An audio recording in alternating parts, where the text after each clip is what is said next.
Ну, скорее всего, не просто это с личностью Зеленского, это начало перезагрузки политической власти. И выборы президента – это один лишь из этапов и далеко не самый ключевой, поскольку ключевая перезагрузка, она произойдет, когда будут парламентские выборы, либо же они будут осенью в конце октября, либо же, скорее всего, это будут все-таки досрочные выборы в конце июля месяца. А вообще глобальная смена уже вот такого политической повестки дня произойдет в 2020 году, когда у нас будут местные выборы. Поскольку сейчас мы имеем очень низкий уровень доверия к государственным институтам. И к президенту, и к кабинету министров, и к парламенту, и к судебной системе, правоохранительным органам. И несмотря на то, кто придет к власти, или останется же действующий президент Петр Порошенко, либо придет Владимир Зеленский, все равно будет очень низкая вот эта вот легитимность власти. И очень много чего будет решаться непосредственно уже на местных выборах в 2020 году. Поскольку в этой ситуации местные власти, они будут намного выше по легитимности, по уровню доверия. Кроме того, у нас идет децентрализация, у нас тогда уже будут избираться принудительно громады. То есть вся территория Украины будет в громадах. Это, соответственно, и больший уровень бюджетирования, финансирования, ну и так далее. Поэтому очень многие вопросы будут уже спускаться на местное самоуправление. Поэтому это начало, первый такой виток. Он достаточно, не то чтобы закономерен, да, поскольку все равно у нас достаточно уникальная была вот эта кампания 2019 года, первый тур даже. У нас он был очень неопределенный, мы до конца не знали, несмотря на то, что у нас была социология, которая показывала Владимиру Зеленскому высокий результат, среди экспертов шли дискуссии, придет его избиратель, сможет ли неопытный кандидат защитить свой результат. Ну, пока, видим, смог. Не до конца было известно, кто же пройдет со второго места во второй тур. Либо это будет действующий президент Петр Порошенко, либо Юлия Тимошенко. Разрыв у них был очень маленький, они практически ноздря в ноздрю шли. Тоже было до конца непонятно. Но у нас эта избирательная кампания, это смена очень многого. И смена, самое интересное, технологий, которые применялись. Вот, кстати, давайте сейчас про технологии мы буквально через несколько секунд продолжим нашу беседу. Я хочу, чтобы мы послушали сегодня сказанные слова Виктории Сюмар, народный депутат Украины, вот как раз именно про технології виборів. Слушаємо. Ми побачили на цих виборах перемогу форми над змістом. І нам треба до цих нових форм пристосовуватися. Це, до речі, той вплив інформаційного середовища нового. Соцмережі взагалі зовсім інший світ, потребують нових форм, більш коротших, більш чіткіших формулювань. Фактично, ми з вами в першому турі отримали електоральну революцію нових проти старих, або бажання нових проти старих. Сьогодні агітація стає іншою, колеги. Не треба тратити багато мільйонів доларів на телерекламу. Достатньо записати оцей ролик в Ютубі, його на завтра 10 мільйонів людей подивиться. Ми ж живемо в іншому світі, але цей новий світ ми ще ніяк не регулюємо. І з фейк-ньюс ми ніяк не боремося. І це є надзвичайно суттєвими речами, про які ми теж маємо говорити. Треба змиритися. Новий світ вже тут, і ми не знаємо, як в ньому ще жити нам. Эти слова были сказаны на вот таком собрании экспертов на круглом столе, на котором они сегодня обсуждали выборы президента Украины 2019 года. А что нового вот за кулисами шоу? А мы сейчас беседуем с Игорем Петренко, директором Департамента внутренней политики Международного центра перспективных исследований. Игорь, ну вот если все действительно так просто и сложно одновременно, означает ли это, что пришел конец вообще любой политической деятельности, вот в классическом понимании этого слова, строительству партии, выдвиганию каких-то идей, когда можно просто, ну вот, записать какое-то видеообращение и при наличии определенных финансовых возможностей, медийных возможностей, можно стать кандидатом, ну даже не занимаясь до этого много лет или немного лет, но политической деятельностью? Не все так просто на самом деле, поскольку то, что удается сейчас Зеленскому, это также благодаря тому, что он уже раскрученный бренд, он уже узнаваемый, его знают и интересуются, у него много своих сторонников по его шоуменской деятельности, поэтому, конечно же, его влоги, они пользуются соответствующей популярностью. Достичь человеку, который не имеет такой масс-медийной узнаваемости, подобного результата сложно. И поэтому все равно важен доступ до видеоканалов, до телевизора, да, фактически, грубо говоря, и до других средств массовой информации. Но телевизор все-таки, наверное, больше, поскольку он дает больше широкий охват аудитории. Мы знаем, что успех также влогов Зеленского зависел от того, что они ретранслировались на общенациональном телевидении, одним из телеканалов, что привлекало еще больше. Все-таки у нас уровень интернетизации общества не такой высок, не все имеют смартфоны, у нас есть люди старшего поколения, которые не используют и социальные сети, и в них как бы не сидят и так далее. Но все равно сейчас больше стоит говорить даже социальные сети, безусловно, они возросли. Уровень их использования как технологии. Но больше технологий, которые базируются на эмоции. Такой популистический как бы ход, да, вот эмоциональность, вовлечение. Вот, допустим, тоже Зеленский, он фактически стал первым политиком, который успешно использовал развлекательный контент для повышения своей электоральной привлекательности среди населения. То есть сериал, фильм, соответствующий образ, соответствующие ассоциации, и это дало ему достаточно большой результат. То есть технологии, они меняются, но сказать о том, что это полностью перечеркивает старые моменты, еще рано об этом говорить. Да, но Игорь, да, если мы просто посмотрим на результаты хотя бы даже первого тура выборов, мы увидим, что представители политических структур, которых выдвигали там на политических съездах, на съездах политических партий, они набрали гораздо меньше голосов, чем вот те два кандидата, которые вышли во второй тур. Да, безусловно, это правда, но здесь есть еще другие факторы, которые нужно учитывать. Допустим, 30% Зеленского в первом туре, там большая часть людей, которые против всех, скажем так, против той ситуации, которая является в стране. У нас вот 70% или больше даже, по 80% населения, 86% последняя социология, что думает, что страна идет не в том направлении. Антирейтинг Порошенко это, по-моему, около 70%. Это тоже те люди, которые не обязательно были охвачены влогами или новыми технологиями, но они хотели видеть несистемного человека, который бы не ассоциировался ни с одной политической силой, ни с какими-то историческими этапами в нашей стране. Поэтому они также выбирали Зеленского. То есть сказать, что 30% Зеленского, то, что он набрал выше там, других политиков, это исключительно с помощью использования новых технологий, я бы так не говорил. Там достаточно много было других факторов. Но ведь было, Игорь, но ведь дело же в том, что против, так скажем, на такую же риторику, но не такую, но против действующей власти использовали и другие кандидаты, но проголосовали не за них, а проголосовали и вышли во второй тур действующий президент и господин Зеленский. Безусловно, да. Но это потому, что Зеленский, он не политик. Люди хотели не политика, они устали от всех других людей, которые уже не раз баллотировались, и которых они считали, да, что их обещания, они одинаковые, те же самые, ничего нового не слышали. Поэтому здесь больше за не политика, а оппозиционера. Вот так вот. Потому что действительно оппозиционеры у нас были все другие, фактически кандидаты, все строили свою кампанию так или иначе на критике власти и действующего президента. Игорь, а чего, на ваш взгляд, или по данным исследований, ожидают вообще украинцы от нового президента вне зависимости от того, какая у него будет фамилия? Как всегда, очень много. Украинцы, как правило, возлагают большие надежды на президента. Хоть и его полномочия, они конституционно ограничены, с одной стороны. С другой стороны, у него есть такие инструменты, которые все-таки позволяют ему влиять на все сферы общественной жизни, поскольку он имеет право законодательной инициативы. Может носить, он так или иначе регулирует деятельность правоохранительных органов, службы безопасности, Генеральной прокуратуры и так далее. Национальный банк, он подает кандидатуру, и Верховная Рада назначает. Поэтому у него есть рычаги влияния. Но всегда ситуация в стране, она в первую очередь ассоциируется с какой-то личностью. Вот личностью президента это традиционный такой уже у нас подход. Потом уже это будет правительство и более коллегиальные, коллективные органы. Поэтому высокие. Конечно же, очевидно, это решение вопроса войны, это вопрос Крыма, это вопрос социально-экономической ситуации, улучшения, и вопросы заработных плат, и пенсий. Это курсовая, то есть практически, можно сказать, всего, да, ожидает именно непосредственно от президента?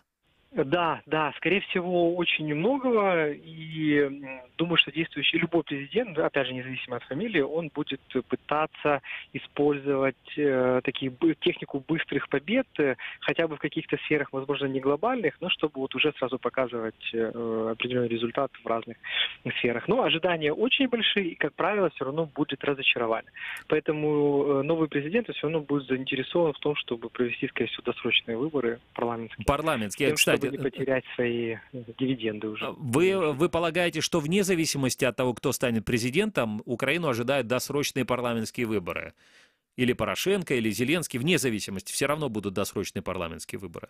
Да, скорее всего, да, потому что ситуация улучшаться не будет. Вы вот говорили в своей подводке о том, что нам нужно и внешний долг выплачивать, нам нужно говорить с МВФ о новом транше обязательно, который мы должны получить, а требования, которые они будут ставить, они могут быть не очень популярны среди населения Украины. И кроме того, то есть, если мы говорим о том, что тоже Зеленский, он выиграет с большим отрывом, он будет заинтересован конвертировать вот эти свои высокие рейтинги в то, чтобы проголосовали за его партию, с какой бы там он не шел. То же самое, если Порошенко выиграет, это значит, что у него тоже есть мандат доверия, да, он ниже, чем был, но выше он явно не станет в ближайшее время. Поэтому ему тоже оттягивать не очень, хотя ему лучше, возможно, будет поработать в этой системе, но опять же, если он остается президентом, очевидно, будет большое сопротивление и в Раде, и в парламенте. Мы же видим, что коалиция, там, Народный фронт, он разделился, БВП и так далее. А про досрочные выборы говорят очень много игроков, уже заявляют. И в Народном фронте об этом говорят. Тоже Юрий Бойко об этом заявил. Они уже зарегистрировали постановление и о самороспуске и так далее. То есть много игроков так или иначе в этом заинтересованы. Спасибо вам, Игорь Петренко, директор Департамента внутренней политики Международного центра перспективных исследований, был на прямой телефонной связи со студией радио Крым-Реалии. И я напомню нашим радиослушателям, что сегодня в центре нашего внимания это второй тур президентских выборов, который состоится 21 апреля 2019 года. Два кандидата осталось. Это Владимир Зеленский и Петр Порошенко. Почему именно эти два кандидата, почему именно среди них будут выбирать граждане Украины себе президента, я этот вопрос адресую Игорю Тышкевичу, украинскому аналитику, эксперту Украинского института будущего. Приветствую вас, Игорь. Добрый вечер. Игорь, но почему именно вот среди этих двух кандидатов украинцы будут выбирать себе президента? Ну, давайте я начну с того, почему Зеленский, откуда он возник и так далее. Давайте. Немножко слышал предыдущий. Ответ, в принципе, можно найти достаточно просто и легко, если смотреть такую вещь, как украинская социология, но не текущие исследования, а, назовем так, историю. Итак, начну с недавней истории. 2017-2018 год. Все социологические опросы практически всех служб с той или иной разницей, он там не больше 5%. В ответ на вопрос, а может ли человек без опыта занимать высшие государственные посты, это задавалось в отношении премьера, в отношении депутатов и так далее, украинское общество разделилось примерно на две части. От 40 до 45% высказывали, что нет, ну там по депутатам несколько меньше, и примерно столько же высказывалось, что да, может и должен. Теперь смотрим, на каких электоральных полях играли различные кандидаты в президенты, я имею в виду перед первым туром. То есть берем Петра Алексеевича Порошенко. Он ставил как раз-таки ключевой посыл его кампании «Кровь армии малого вера», это были успехи, то есть что он уже работал, ему надо доверить снова. Окей, Юлия Владимировна Тимошенко. Тоже опыт плюс новые силы. Господин Бойко, крепкий хозяйственник плюс опыт. Гриценко опыт. То есть, по большому счету, все альтернативные, все кандидаты, кроме Зеленского, они работали вот на поле этих 40-45%. И они сражались за это поле. С другой стороны, другая часть общества, она осталась, можно так сказать, без своего кандидата. Если помните, обсуждались вопросы и Вакарчука, и Зеленского. И если действительно, как говорят, что то, что Вакарчук решил не баллотироваться, в этом есть заслуга администрации президента, если действительно так, то это была, назовем так, стратегическая ошибка этих выборов, потому что получилось, что на электоральном поле до 45% населения есть один единственный кандидат, Зеленский. То есть в таком случае он мог вообще ничего не делать, он бы уже набирал определенное количество голосов. Вторая часть это возрастная разбивка. Если смотрим такую вещь, как базовый электорат, то есть базовая поддержка, то Петр Алексеевич Порошенко за счет, снова-таки, лозунгов «Армия, мова, вера», он создал себе базовый электорат. Ну, если отбросить региональную специфику, то есть это люди 55+. У Юлии Владимировны Тимошенко, точнее, у Порошенко, прошу прощения, 45+. У Юлии Владимировны Тимошенко 55+, у Бойко тоже. То есть, по большому счету, все ключевые кандидаты, они сражались за людей старшего поколения. Они на них ставили, считая, что это наиболее дисциплинированный электорат, который, естественно, придет. То есть, это те люди, которые, как бы, традиционно считается, что именно они ходят на выборы и определяют результаты голосования. В возрастной группе до 35 был один Зеленский. И основная борьба шла за возрастную группу от 35 до 45, где разделилась между Порошенко и Зеленским. В конечном итоге Зеленский одержал победу. Игорь, о чем это говорит? То есть получается, что молодежи просто достаточно, что как бы кандидат был против, и он не был политиком, и все уже, и даже не надо каких-то идей предлагать? Или там они увидели какую-то идею во всем этом, ну вот в кандидатуре Зеленского? Это более глобальный процесс, и тут надо обратить внимание на схожую кампанию в переизбрании Леонида Даниловича Кучмы. Если помните, тогда был выбор либо я, либо коммунист, то есть тоже ставилась действующим президентом примерно такая же самая рамка, либо я, либо реванш. Ну, просто вопрос тогда говорили о коммунистах. Стартовые позиции были аналогичны, очень низкий рейтинг. Но что сделал Леонид Данилович Кучма? После получения независимости система власти в Украине поменялась. То есть при Кравчуке вместо так называемой партийной номенклатуры, именно где партийные деятели, пришла партийно-хозяйственная, то есть директора завода, предприятия и так далее. То есть те, кого потом назвали красные директора. Кучма был их ставленником. Кучма был президентом красных директоров. Это его первый срок. Потом он вошел с ними в конфликт, тем более, что красные директора не отвечали задачи выхода Украины на внешние рынки. И фактически Кучма создал новую элиту, запустив социальные лифты, потому что в это время пришел и Порошенко, и Янукович, и Тимошенко, и Азаров, и Бойко, и Гриценко. То есть практически вся плеяда теперешних топ-политиков, а это дети Кучмы, политические, я имею в виду дети Кучмы. И Кучма же создал олигархов. Эти две группы создали достаточно большую, точнее не большую, а работоспособную систему государственного управления, где с одной стороны есть видные заметные институты формальные, там парламент, президент и так далее, и есть система там договоров между олигархами, система взаимодействия между политическими силами, но за это время, за эти 20 лет, что у нас произошло? У нас появились две большие группы населения, которые не были охвачены этой системой.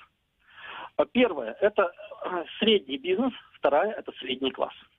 Что такое средний бизнес? В 1999 году, если человек зарабатывал $1000 в эквиваленте чистыми, это был очень богатый человек. Сегодня средний класс стартует зарплаты где-то от $900 но в региональных городах от 600 и выше. Средний бизнес сегодня – это бизнес с оборотами от 10 миллионов долларов и выше. И эти две группы, они достаточно долго вызревали, в отличие от региональных элит, потому что региональные элиты, они вписались в новую систему во время модернизации времен Ющенко, когда возникли как раз феодальные республики и так далее, то средний класс, средний бизнес, они оказались вне системы.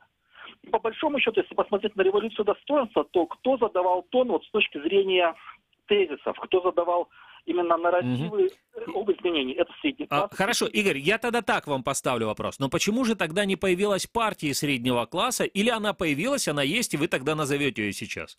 Нет, я ее пока что не назову, потому что как раз-таки это была ошибка вот представителей этих групп, что они казались незрелыми после Майдана.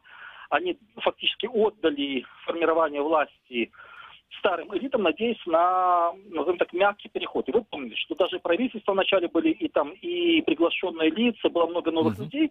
Но случилось так, что запрос на обновление остался, а к 2016 году усилиями старых элит произошла консервация старой системы. То есть большинство новых людей, которые пришли, они либо органично влились в новую систему и стали ее частью, ничем не отличаясь от всех остальных, либо же они были вытолкнуты за пределы этой системы. То есть они вылетели. То есть и вот таким вот образом вы полагаете, сейчас реализуется запрос вот именно вот этой части населения на политическое свое присутствие, на присутствие в политике? Да. Это одно из проявлений. Это первое проявление. Второе проявление, заметьте, вот, например, тот же самый форум украинских либералов. То есть интересная вещь в том, что прошел в Киеве форум, на который представители того же самого среднего класса, среднего бизнеса, они пригласили команды обоих кандидатов. То есть не они пришли на поклон, они пригласили и сказали: ребята, давайте, что вы нам скажете? Понимаете, это изменение подходов. Что демонстрирует Зеленский, вот тем же самым называя, если у нас в старой системе есть, назовем так, голова, это может быть гетьман, это кто угодно, то есть единый центр, такой себе пророк, который вещает, а все остальные повторяют. И вот если посмотреть компанию Петра Алексеевича Порошенко, то есть Петр Алексеевич Порошенко, который выдвигает тезисы, его команда повторяет. Плохо или хорошо, но повторяет. Что у Зеленского? Заметьте, вот единственное его обращение к прессе с точки зрения коммуникации. Это, по-моему, если не ошибаюсь, неделю назад он опубликовал фамилию 18 человек, сказал, что эти ребята имеют право говорить от моего имени. А почему тогда вообще нет пресс-конференции с господином Зеленским? Ну и так далее. Потому что вопросов прошу прощения, давайте так, зачем ему это делать? То есть с точки зрения эффективной коммуникации. Берем возрастной, во-первых, средний бизнес, сколько он смотрит телевизор, средний класс, сколько смотрит телевизор, молодежь, насколько смотрит телевизор. То есть, соответственно, для Зеленского тратить время на традиционных журналистов, на телеканал, это пустая трата времени, потому что это не его электорат. Окей, хорошо. То есть, в принципе, значит, получается так, что он точно так же, на ваш взгляд, не будет находить время для общения с прессой и в том случае, если он станет президентом, потому что это, с ваших слов, пустая трата времени? Президент – это президент всех украинцев. То есть он вынужден будет идти на общение с прессой. В случае с кандидатом его задача – мобилизовать свой электорат. Достучаться до него. Он стучится к нему, к своему электорату через социальные сети. Посмотрите на его сайт, количество людей, которые у Зеленского подписали, что они готовы быть членами Z-команды. Там более 500 000 людей, то есть человек сам передал свои личные данные. Это все-таки поступок. То есть это уже не то, что говорят оппоненты по приколу. Второе. Посмотрите на сегодняшние проблемы с формированием территориальных избирательных комиссий во втором туре. То есть я не буду комментировать, там платят, не платят, как бы там ни было. Зеленский легко нашел людей на то, чтобы закрыть потребность территориальных избирательных комиссий. В штабе Петра Алексеевича Порошенко таких людей находится с трудом, по крайней мере, он отстает от графика. Игорь, у нас время просто заканчивается наше, а у меня еще один вопрос я хочу вам задать. На ваш взгляд, вне зависимости от того, кто станет президентом Украины после 21 апреля, какая самая главная проблема будет стоять перед президентом Украины? Вне зависимости от того, во-первых, это сшивать страну.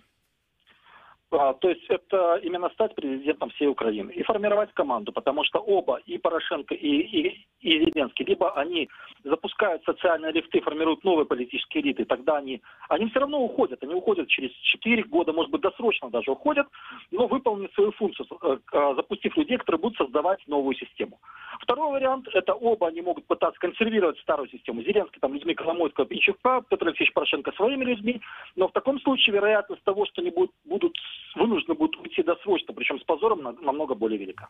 Спасибо вам. Это был Игорь Тышкевич, украинский аналитик, эксперт Украинского института будущего.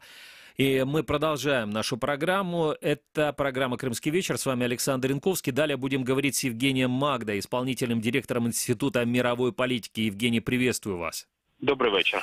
Евгений, на ваш взгляд, вот вне зависимости, я вам повторю тот же самый вопрос, вне зависимости от того, кто станет президентом Украины после выборов 21 апреля, какая самая главная проблема будет стоять перед президентом України? Це очевидно відновлення територіальної цілісності України.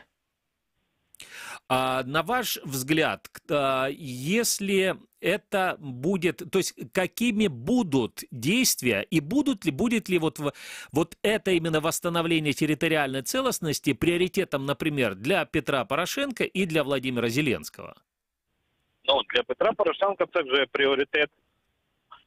А сказати щось предметне про позицію Володимира Зеленського я, на жаль, не можу. Я слухав думку свого колеги, і я її не поділяю, тому що вважаю, що своїми монологами Зеленський просто забиває потребу, знаєте, такий шлак, який забиває потребу в діалозі. Він боїться діалогу, він не готовий до діалогу, тому він віддає перевагу монологам, достатньо інтенсивним. І якщо ми побачимо, то поки що команда Зеленського йде на рекорд. Він може стати президентом, не зробивши жодної програмної заяви, жодної предметної заяви, не висвітливши свою жодну позицію щодо питань, які хвилюють мільйони українців. А почему тогда так происходит? Это вопрос уже к вам, Евгений. Да? Почему украинцы вывели во второй тур голосования, которое состоится 21 апреля, человека, вот по вашим словам, практически не сделавшего ни одного публичного такого заявления? Ну, це не лише з моїх слів, це з об'єктивної реальності. Може, мені невідомо про якусь прес-конференцію пана Зеленського, а вам відомо, то, я думаю, ви зі мною поділитесь. А що стосується, чому так сталося, то рецепт відносно простий.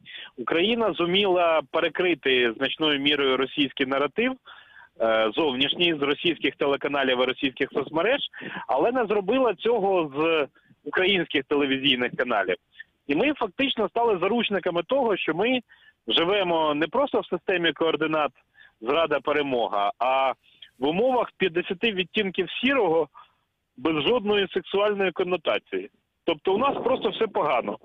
І на фоні того, що провідні телевізійні канали в своїх новинах нам розповідають, як все у нас погано, жовто-зелений яскравий Зеленський, він виглядає дуже так привабливо, знаєте, як перші бруньки, листочки на деревах навесні. Тому нічого дивного, все, так би мовити. Да, но вот Игорь Тышкевич говорит, что средний класс, он вообще не смотрит телевизор, и именно поэтому Зеленский там и не собирается общаться с прессой, пока он кандидат в президент, он типа напрямую стучится к своим избирателям. Я сподіваюся, що Ігор Тишкевич добре уявляє собі відсоток середнього класу в Україні і відносно загальної кількості виборців. Очевидно, що Зеленського вибрав не тільки середній клас, і тут якраз все зрозуміло. Тому просто електорат Зеленського, він нагадує, знаєте, таке багатокольорове, багатошарове желе. Це люди, які проти Порошенка, це люди, які бачать в Зеленському успішного бізнесмена і шоумена, це люди, які хочуть, щоб війна закінчилась за будь-яку ціну, це люди, які хочуть, щоб все-таки майданутих трошки поставили на місце, це люди, яким не подобається українізація, це все різні групи людей. І Зеленський просто не робить активних заяв для того, щоб не зруйнувати цей хиткий баланс всередині власного электората. Евгений, еще один вопрос. На ваш взгляд, как будут развиваться дальнейшие события вне зависимости от того, кто победит, или в зависимости от того, чья будет победа 21 апреля 2019 года во втором туре президентских выборов? Будут ли досрочные парламентские выборы? Ну, для того, щоб відбулись дострокові парламентські вибори, скажімо, якщо президентом залишиться Порошенко, то я не бачу у нього таких інтересів. Для того, щоб відбулись дострокові парламентські вибори за президента Зеленського, треба, щоб керівником президентської адміністрації став Сергій Льовочкін або Ігор Палиця. Це на сьогоднішній момент достатньо вірогідні сценарії станом на сьогоднішній момент. Адже Зеленський нікому нічого не обіцяє. Він не говорить, що не прийде хтось з вчорашніх чи хтось з людей-олігархів. Понятно, спасибо. Это был Евгений Магда, исполнительный директор Института мировой политики. И, знаете, я бы хотел сегодняшнюю нашу программу закончить вот еще на чем. Дело в том, что на прошлой неделе было обращение от лидера крымско-татарского народа Мустафы Джемилева к кандидату на пост президента Украины, телеведущему и шоумену Владимиру Зеленскому. Он ему задал 5 вопросов об аннексированном Крыме, но ответ на которые мы хотели все бы получить, не только Мустафа Джемилев, но и все крымчане. Получили сегодня ответ. Текст этого заявления штаба Зеленского располагает и Крым-Реалии. Можете его полностью прочитать на сайте Крым-Реалии. Я буквально 2 цитаты дам. Значит, команда кандидата в президенты Украины Владимира Зеленского пишет вот что. Крым, безусловно, является оккупированной территорией Украины. Как известно и признано во всем цивилизованном мире, эта оккупация происходила совершенно противозаконным и насильственным способом. Так называемый референдум не может считаться актом, свидетельствующим о свободном волеизъявлении жителей Автономной Республики Крым, ведь он проходил под дулами российских автоматов и без участия значительного количества граждан крымско-татарского, украинского, даже российского и другого этнического происхождения. И у Зеленского отметили, что Крым был, остается и будет частью Украины. Также подчеркнули, что вопросы независимости, суверенности и территориальной целостности Украины не могут быть предметом каких-либо международных переговоров или договоренностей. Разговоров о размене Крыма на мир на Донбассе быть не может ни при каких обстоятельствах, так же, как не может быть предметом переговоров сепаратизация отдельных районов или регионов Украины. Более того, мы неоднократно подчеркивали, если бы Крым и отдельные районы Донецкой и Луганской областей остались в составе свободной и независимой Украины, они бы уже сейчас имели больше свободы и полномочий, чем когда-либо будут иметь во власти России, говорится в ответе на обращение Джемилева. Это программа «Крымский вечер». Оставайтесь с нами, через несколько секунд перейдем к событиям завтрашнего дня. Как обойти блокировку Крым Реалии? Не удается получить доступ к сайту Крым Реалии? Скачайте и установите программу «Псифон» через поисковик на компьютер или смартфон. Когда соединение установится, заходите на нужные сайты через обычный браузер. Крым Реалии. Крымчане имеют право знать.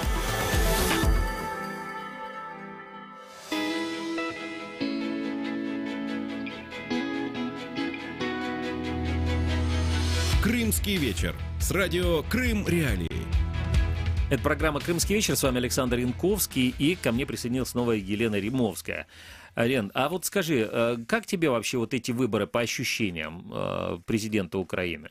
Раз уж мы Я не про кандидатов, да? Я вообще я вот понимаю, про... конечно, я бы вам и не ответила на этот вопрос. Скажи мне, за кого ты будешь голосовать, Мы Елена сегодня Римовская. с вами немного уже начали по поводу там сериалов всяких популярных говорить. Так я вам вот что скажу. Мне эта вся кампания избирательно очень напоминает сериал такой есть, американский, по-моему, «Черное зеркало» называется. Он о том, как вот эти все новые технологии в разном виде влияют на массы, да, то есть на жителей разных стран или представителей разных групп. Я, честно, выдержала этого сериала где-то 5-6 серий, потому что у меня было какое-то не очень приятное ощущение из-за вот этого ощущения, то есть тебе показали что люди... правду? Ну, возможно, что люди, знаете, очень легко поддаются влиянию, которое иногда просто абсурдно, но люди вот воспринимают это. И вот эти выборы, они для меня по большей части, у меня такое ощущение, что я не в «Игре престолов», а на съемках в «Черном фильма, ну, не зеркале». платят за участие в съемках этого фильма. Понятно. Ну что ж, да, теперь расскажем вам. Ты знаешь, пока тебя не было, мне тут рассказали, что на самом деле Зеленский не общается со СМИ, потому что... Ты помнишь хоть одну пресс-конференцию Зеленского? Нет, я помню только, по-моему, было 2 или 3 таких на моей памяти коротких интервью в программе ТСН. Но это на короткие 1+1, интервью, то есть вот таких пресс-конференций, на которых бы Зеленский бы собирал, и таких не было, да, и говорил, почему, Нет. зачем он идет в президенты, что он собирается. И мне тут сегодня сказали, почему так происходит. Ну, такая версия, ее выдвинул Игорь Тышкевич, он говорит, а зачем ему пресс-конференция, зачем ему вообще общаться с прессой? Он общается напрямую со своим избирателем, зачем ему тратить время на тех людей, которые не смотрят телевизор там, ну и не являются потребителем вообще традиционных СМИ. Но мне кажется, что в ситуации, если он станет президентом, ему все-таки придется выйти на пресс-конференцию к журналистам. Почему-то украинские президенты делают это не очень часто, даже по опыту Петра Порошенко. Вот я знаю, что журналисты жалуются всегда, что он недостаточно активен был в плане общения с журналистами и регулярных пресс-конференций, но мне кажется, это неизбежно. Хотя, может быть, Владимир Зеленский ведет, если он станет президентом, ведет какую-то новую моду. Я даже например, да, сколько у вас там подписчиков в Инстаграме, да, там, 50 тысяч, нет, недостаточно, как бы, зачем? У меня есть там несколько миллионов, это будет гораздо проще и быстрее достучаться до них. И тут, на самом деле, есть очень интересно вообще, да, а останется ли вот в таком будущем, сейчас уже даже разговор не о выборах президента Украины, вообще, а останется ли такая профессия, как проверять информацию, да, вот просто проверять информацию и смотреть, что действительно, или просто все будущее за видеоблогингом и на просто вопрос верю, не верю. Ну, все меняется, но я думаю, что все меняется не так быстро, как вы себе думаете, и что-то останется от предыдущей системы в любом случае. Лена, все меняется настолько быстро, что вот когда я пришел на радио и начинал работать, мы работали на бобинных магнитофонах и резали пленочку, да, ручками. То сейчас вообще здесь Сейчас уже... это делает редактор за вас. Да. Сейчас мы вообще даже не, уже, наверное, вот здесь присутствующие, наверное, даже не все вспомнят, как выглядит магнитофонная кассета. Ну, окей, да, кто-то вспомнит, да. Ну, я нет, конечно же, посмотрите на Да, меня. конечно, но ты не вспомнишь, да, кто-то, и многие тоже не вспомнят. Поэтому технологии развиваются очень быстро. Но я никуда не выбрасываю свой ламповый радиоприемник. Я верю в радио. Ну хорошо, давай, что там читали у нас на сайте? Да, у нас, конечно, мы подготовили для вас топ-5 самых интересных, самых читабельных материалов на сайте Крым Реалии. Сейчас на первом месте традиционная фотоподборка самых ярких кадров ушедшей недели. Значит, в этом выпуске акции в поддержку Олега Сенцова и узников Кремля, мифы и легенды Крыма на песке, зооуголок ветеринара из Судака, традиционный парад тюльпанов это под Ялтой, да, и весенние... В Никитском ботаническом саду, и весенние пейзажи ЮБК, все это и многое другое лучше пойти и посмотреть на сайте Крым Реалии. Всегда популярны фотографии. Думаете, это потому, что это преимущественно такой аполитичный контент? Я думаю, что просто-напросто люди перестают читать. Вот есть такое, знаешь, как бы всеобщее заблуждение, которое ретранслируется, начиная там с 70-х или 80-х годов, что мы там самый читающий народ.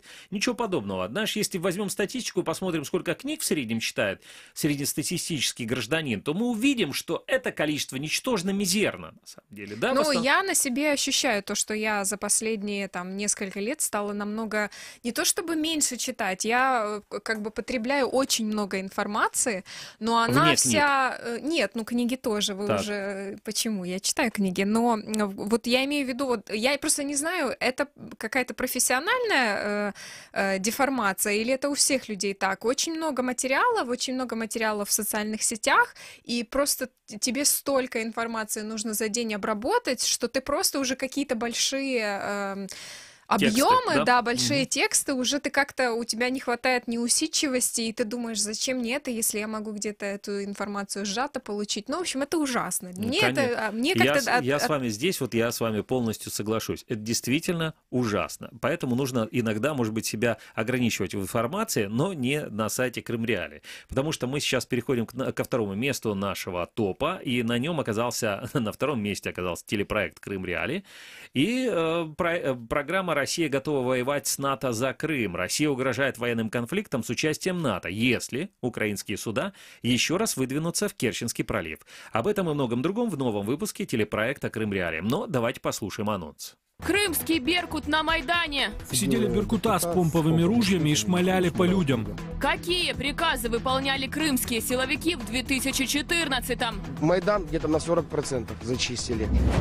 Крымский чиновник распустил руки. Ударил ногой по левому бедру. Почему председатель района полез в драку? Спортсмен, актер и мэр Евпатории. Почему ФСБ арестовала Андрея Филонова? Андрея Филонова, который, кстати, был когда-то кандидатом в депутаты Украины. Третье место. Рубрика «Мнение». Текст Павла Казарина «Забудьте про дебаты». Это, я думаю, немного даже о том, о чем мы с вами говорили. Цитирую. «За эти дни я дважды поспорила на коньяк, что дебатов не будет». На что я только не спорила за эти последние несколько недель, что дебатов не будет. Интересно, зачем Павел тогда соглашался вести эти дебаты, теледебаты, если он понимал, что дебатов не будет? Да, кстати, высокая вероятность, что Павел Казарин может провести дебаты, если они все-таки состоятся. Я думаю, нам надо двигаться быстрее, чтобы мы обо всем рассказали. Дальше. Да, вот на 4-м месте видеосюжет телеканала «Настоящее время. Жизнь без отцов. Как проходит крымское детство». Ну вот это вот проект «Крымское детство» объединяет детей всех политузников на полуострове. После массовых обысков 27 марта их стало 166, на 55 детей больше, чем было до этих обысков. Ну и закрывает наш топ-5 еще одна фотогалерея. циклоническая депрессия. Вторую неделю в Симферополе бушует непогода. Кстати, многие крымчане, многие жители Симферополя сегодня стали жаловаться, что отопление уже выключили в симферопольских квартирах. И тут на тебе там на улице плюс 6, плюс 8 днем, да, не ночью. А ночью там температура может опускаться в предгорье и до нулевой температуры. Это была программа «Крымский вечер». Ее для вас провели Александр Янковский и Елена Римовская. Услышимся или увидимся уже завтра. Всего вам доброго.